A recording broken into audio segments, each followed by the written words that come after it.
This is a new chapter in your book, because each life is a book, it's a story. What the fuck do you want to write in it? Hello, beautifuls. My name is Giselle, co-host of the Strong Sunflowers podcast and founder of GS for Growth. And today we're gonna talk about what you need to hear before the new year, baby. This is for you. I feel like there's so many mixed feelings that goes on in a new year, especially if you had a bad year. There's just a lot of emotion that comes with it. Even knowing, like, for me, for example, like my grandfather passed away last year. So like New Year's haven't been like the same for me for a long time. It's gonna be 5 years since he passed away. But I wanted to create this video to bring to you guys because I know I'm not the only one feeling this way.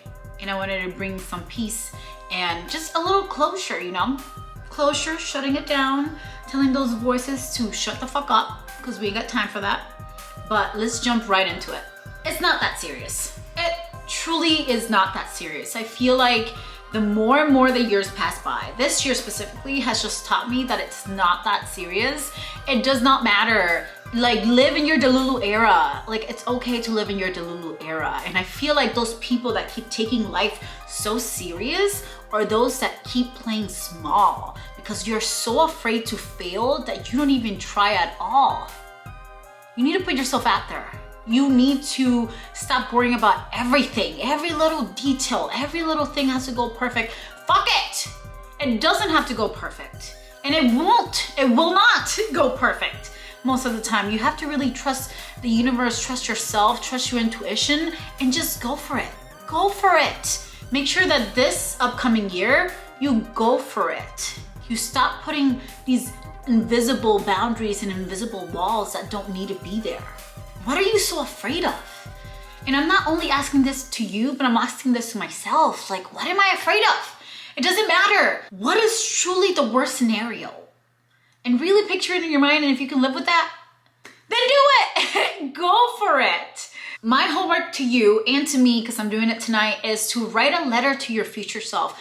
Write a letter for a year from now that you can open. This is gonna be my new tradition every year. Write a letter to myself when I open it next new year and see how many goals, how many dreams did I think, where was my mindset, how did I feel, what were my emotions, what did I want to accomplish this year. I want to write it all down, write a list to my future self like, hey, I really hope that you did this. I really hope this brought you joy. So I leave that as homework for you guys. You can truly start over. Use this new year because people love to wait till Monday. People love to wait to the first of the month. People love to wait till New Year's, whatever it is. Use it now. Use it now to hit that restart button. Really use this as a restart. And I'm talking about full on restart, okay? I feel like it's not talked enough about our January blues. When we were talking about setting goals and dreams and writing these dreams down, which I'm making a video about this on how I fill my planner for it to align with what I'm trying to accomplish in this upcoming year. But I feel like we don't talk enough about the January blues because at the end of the day, we're really, it's like a rebirth in a sense, but it's also like a death of like the goals and dreams per se, because at the end of the day, time does not stop for anybody.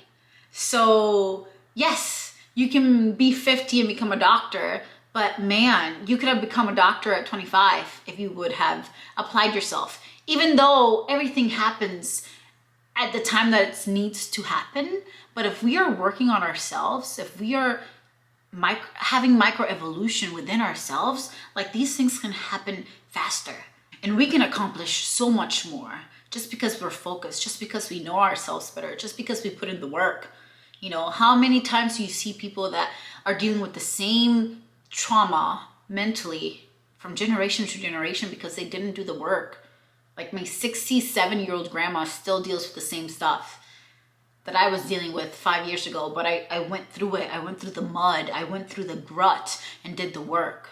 We don't talk about it enough that in January, especially this new year, right? We really can be hard on ourselves because we had all these goals and dreams that we wanted to accomplish. But guess what? We didn't. It didn't happen for us. And I just want to take time and make space. And again, this is for you and this is for me as well. Take space to forgive yourself. It's okay if you didn't cross every single goal and dream off your list. It's okay that you didn't buy the house, that you didn't find your husband, that you didn't get married, didn't get engaged, didn't go to medical school, didn't get X, Y, and Z. I feel like for the longest time, it was just so heavy. It was heavy on my heart when I had these goals of like starting medical school and studying for my exam and all these things. And then time goes like that, baby. Time goes so fast. And then I'm here again before New Year's. And the goal is still not met. Still not met. But we have to forgive ourselves. Really have a clean restart. And make this upcoming year full of bountiful, full of abundance. And really just focus on what's in front of us. And like, okay, this is the year that I've been given now. Like, I'm still alive. What am I going to do with it? We have to reflect on the good. Because it's so easy to default on the bad and what we didn't get accomplished this year and what we wish we would have done and the places we wish we would have gone and X, Y, and Z and the job interview and X, Y, and Z and the jobs that we wish we would have applied for, blah, blah, blah, blah, blah. Leave that noise. Leave that noise.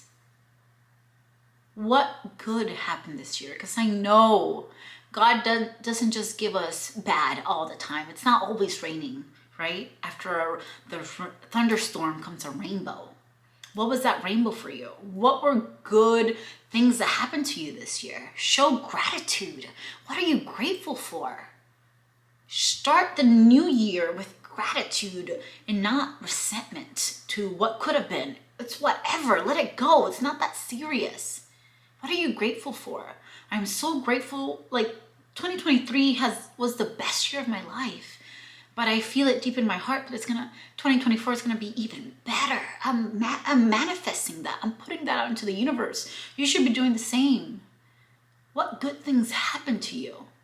I know there's a lot, and I can talk about like traveling and going to these amazing countries and everything, but like, I think it's truly like the small things, like the people that I met in these amazing countries and the people that I met here at home and the lives that I touched and the lives that have touched me and that have changed me for the better.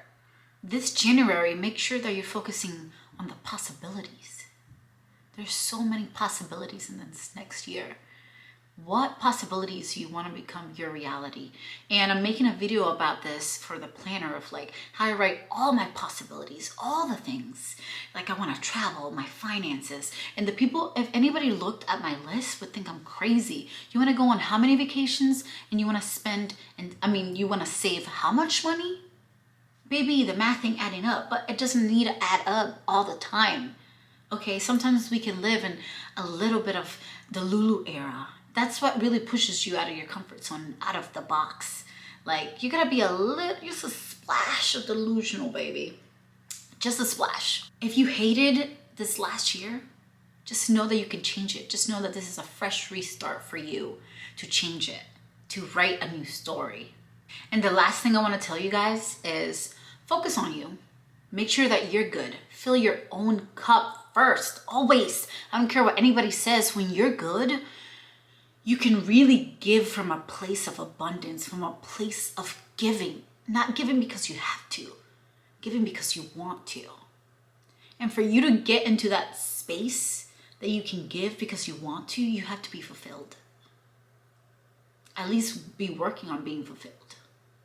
So make sure that you're doing that. Make sure that this upcoming year, you are aligning everything that's gonna come through you. Make sure it's aligned. Aligned with...